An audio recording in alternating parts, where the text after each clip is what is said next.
Our focus today is, well, it's right on the money. Yeah, The future of finance. it really is. And if you're listening to this, you probably need to get quickly and thoroughly informed on where real career value lies. Mm. We've basically tried to strip away all the fear, that constant nagging worry about automation. Yeah, that's everywhere right now. It is. And instead, we're going to uncover the specific areas of protection, of real opportunity that exist right now. And this is all supported by the data you've been looking at. And we found something genuinely counterintuitive here, a core thesis. Okay. The future of finance isn't a wasteland. It's not empty. It's just profoundly selective. Selective. Yeah, and what gets missed in all the headlines is that the most secure roles, they're not the ones closest to the technical code or the newest algorithms. They are fundamentally the most human roles. So we've structured this deep dive to give you a clear map. First, we're going to identify the defining characteristics of these secure roles, the actual, principle of protection. Right. What makes them safe? And then we'll look at specific high-stakes examples across advisory, fintech, and leadership. Our entire mission here is to pinpoint exactly where human judgment becomes indispensable. Okay, let's unpack this. When people think about safety in a world that's just, increasingly powered by AI, there's this common misunderstanding. There is. They assume security is found by running toward the technology. They think, if I learn Python or if I master the newest trading platform, I'm safe. Right.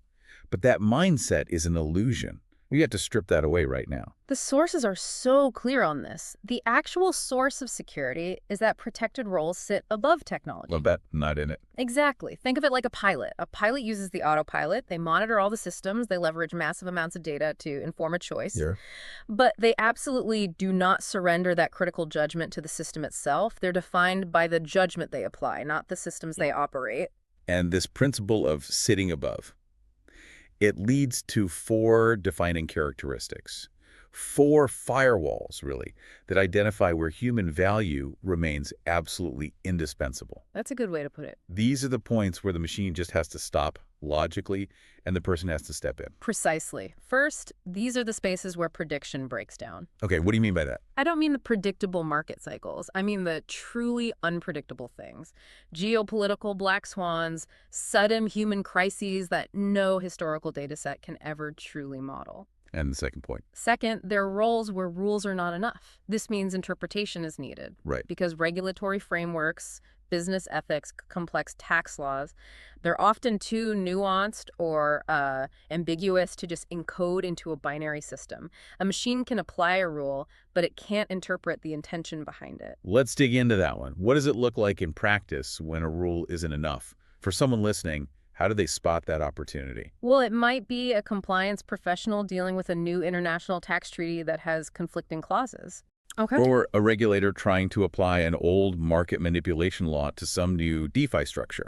The core data is there, but applying it requires human analogy, context, legal judgment. If a role requires judgment in the face of ambiguity, it's safe. Yeah. The third characteristic is where accountability cannot be outsourced. If something goes wrong, a person has to own the result. You can't put an algorithm on trial. You can't fire a data model. And finally, these are spaces where trust, that essential human element, it just can't be automated. So the key distinction we're drawing here is profound. These protected roles are dealing with human outcomes, with reputation, moral weight, consequence. They are not just dealing with numerical outputs. It's the difference between running a Monte Carlo simulation and ultimately putting your signature, your career, and your moral standing behind the outcome of that simulation. So if that's the principle, let's look at a concrete application. Let's focus on advisory roles, which the sources point to as one of the most stable areas. Yeah, and precisely because of that human consequence you just mentioned. When we talk about advisory, we mean genuine advisory, not just scripted selling or, mere transaction processing. Right. Think about decisions that are tied to deeply emotional human consequences. Securing a mortgage, debt restructuring, setting up a retirement portfolio. The big life stuff. The big life stuff. An algorithm is excellent at presenting thousands of options and optimizing the numbers, but it cannot carry the moral responsibility for advice that shapes the security of someone's home, their family, or their entire post-working identity. That's interesting, though. I mean, an AI can present the options and maybe even flag the risks.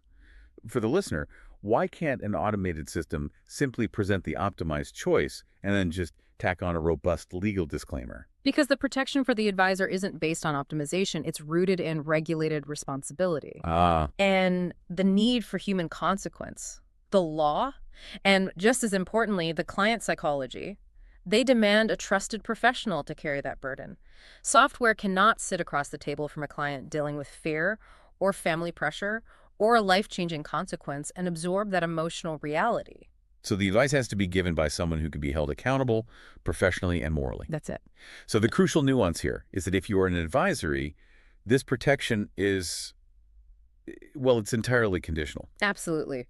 If your role is reduced to mere form filling or rate checking or pipeline chasing, all the repetitive tasks that technology can master, then your position is highly exposed. Yeah. Your value only increases if you operate as that high-level trusted advisor, integrating human context, psychology, and legal consequence into the advice you give. That sets the stage for the next level then. We've covered the security from individual consequence, but what protects the financial system itself? This leads us to the high-level psychological and systemic roles.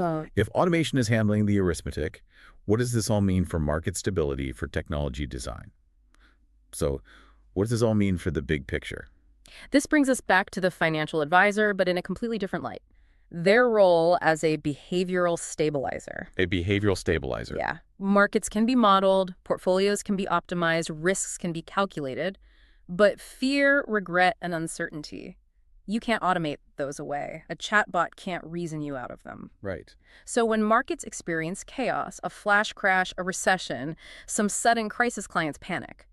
And it's not because they don't understand the numbers. It's because their decisions are tied up with their identity, a perceived failure. Exactly. So the true advisor's function is to be that steady, authoritative human presence, the behavioral stabilizer in those moments. They talk the client off the ledge.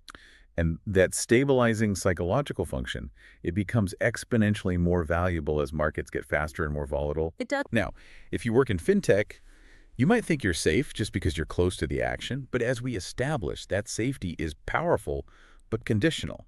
It is not about merely working with technology. Exactly. The button pushers who just operate the tools are vulnerable because tools change constantly. Safety belongs to those who are system thinkers. Help us visualize that. Who are these system thinkers? They're the professionals who design the financial architecture. They govern the compliance frameworks. They shape the risk engines. Okay. They're the ones who understand the deep, cascading, real-world consequences of implementing a digital financial system. So, for example, they don't just write the code. They're thinking bigger. They're thinking about the ethical blind spots, the unintended market consequences, the potential for one small glitch to cause systemic failure. Their expertise is in regulatory consequence, system ethics, architecture, not just programming languages. They sit above the code. That makes them indispensable. So let's move to the very top. Complex business, finance, and leadership. The C-suite. Here, the sheer weight of consequence provides an inherent structural firewall against automation. Right. Consider the really complex strategic decisions in a corporation. A multi-billion-dollar merger, managing an organizational crisis, a massive restructuring that affects thousands of jobs. High stakes. Very. Artificial intelligence can model 100 different outcomes. It can calculate the net present value of each one, but the numbers alone do not lead. Why not? I mean, if an AI finds the financially optimal path, why wouldn't the leadership just take it? Because leadership has to choose based on factors AI cannot prioritize. Things like organizational risk appetite, external reputational costs, the impact on key stakeholders, alignment with the company culture. I see. Strategy is all about choosing which risks are worth taking. And that choice remains a human moral and psychological burden. The leadership has to carry the burden of answering to regulators or shareholders when a multi-billion-dollar bet goes wrong. This is why leadership finance roles, like a chief financial officer, are structurally protected. Yes. They are protected because they can build the most complex spreadsheet, but because leadership is about judgment. It's about conflict management, pressure, and ultimate decision-making. The CFO exists to decide, to take accountability, not just to calculate.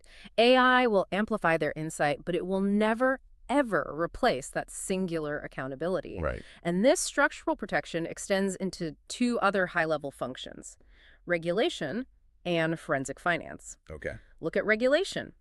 As financial systems become exponentially more complex, the job of the regulator shifts. It moves away from just checking static boxes towards constant interpretation. So the role isn't just enforcement anymore. It's about shaping the rules themselves. Precisely. The professionals who operate at the edge of policy development are shaping dynamic rules. Rules that have to anticipate future technologies and changing market conditions. That requires human judgment about intent, about fair market practice, societal impact. You can't automate that because you're dealing with ambiguity and the future. And forensic finance is another fascinating example. Automation is fantastic at detecting anomalies, flagging suspicious transactions. Sure. But detection is only half the job.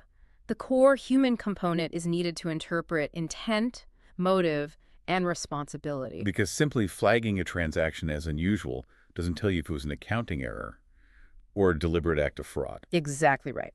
Justice systems rely on explanation and the identification of malice or gross negligence. Courts sentence individuals, not algorithms. That interpretation of human behavior, of ethical failure and intent, it remains an indispensable human task that sits miles above the data input layer. So as we bring all these roles together, the behavioral stabilizer, the system designer, the consequence carrier, the ultimate decision maker, we arrive at this unifying truth. None of these protected roles reject technology. They thrive because they use AI to get massive efficiencies. They are safe precisely because they sit above technology, adding human value right at that critical point where the machine has to stop. And this leads us to the necessary shift in professional identity, which is, well, it's perhaps the hardest truth for you, the listener. The job of a finance professional is fundamentally changing. How so? You have to transition from being a technical operator to becoming a decision carrier, a risk holder, a responsibility bearer. The shift is from merely doing the work to fundamentally owning the consequences of that work. That sounds like an extremely heavy emotional lift. If automation makes the work more efficient, why would the job feel heavier? Because automation removes all the easy, repetitive tasks, but it concentrates responsibility. Right. Where 10 analysts once shared a complex workload, one professional might now oversee the entire automated system, which is processing 10 times the volume of data. So efficiency goes up. Dramatically. But accountability becomes razor sharp. The pressure intensifies. The future of finance will feel emotionally and psychologically heavier, not lighter, because you're dealing with greater complexity and higher stakes. And this concentration of pressure, it's simultaneously collapsing the traditional career ladder, isn't it? Absolutely. The old ladder was built on repetition and time. You mastered your junior years by repeating tasks until you climbed gradually into a supervisory role. That model is gone. Because repetition is now automated almost instantly. Yes. Ambiguity and strategy are the new accelerator. So experience isn't measured in years of repetition anymore. No. Experience is now being earned much, much earlier through interpretation, strategic exposure, handling ambiguity, high-stakes problem solving. This is accelerating the careers of those who embrace responsibility and consequential decision-making quickly. While those who cling to technical execution find the steps below them are just disappearing. They're disappearing. That is the ultimate takeaway for anyone listening and planning their career. Let's summarize the final realization. Safety is not a job title. It's a value position. That's it. You are safe because you deliver judgment, trust, and behavioral stability, and because you accept the burden of consequence.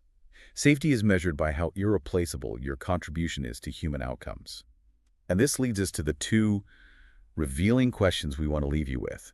The ultimate test of your current or future role. First, if AI disappeared tomorrow, would your work still fundamentally matter? And conversely, if automation doubled overnight, would your work become more important or less important? Consider those answers deeply, because the future of finance will not be divided between humans and machines. It will be divided between humans who hide behind machines and humans who stand above them, between those who execute and those who decide.